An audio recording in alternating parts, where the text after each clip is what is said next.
back to the Diabetic Diet Show. Today's show is going to be about a new tool that I got. I believe I ordered this off of Wish, and you can of course get it off Amazon or any of the other places I suppose as well. This is a new carrot peeler, potato peeler. It's supposed to be the all-out craze nuts. According to all the reviews, it's supposed to work really, really well. Now I have my old ones right here just to compare, to show you. This was my favorite because it was ergonomically correct. But let's try this new one and let's see how it looks. So of course, to cut a carrot, you want to have it this way. I would cut the end off, makes it a little bit more stable when you stand it up. And you know what's funny is these new generation of slicers are a lot sharper than the old ones that my grandma used. I don't know what it is that makes them work so well, but they do definitely work well. So this one here definitely slices. Seems to be working.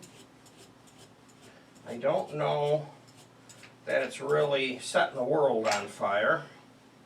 This one here is supposed to put off these fancy things that you use when you make a salad. See how well that worked? So this one here really works well. It also has a nice handle on it, which I think contributes to you being able to use it.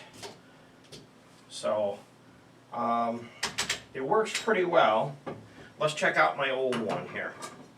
So let's put flat on it, and then let's try the new or the old one. Okay. So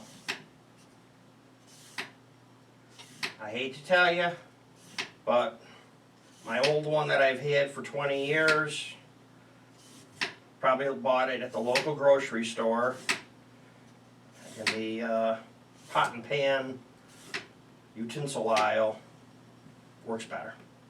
So I would say it's okay. It's probably worth the few dollars that I paid for it. It didn't set the world on fire. It didn't fail. It worked. It peeled. But I have to tell you, I like my old favorite standby better. That's my review for today. Thanks for watching. Goodbye for now.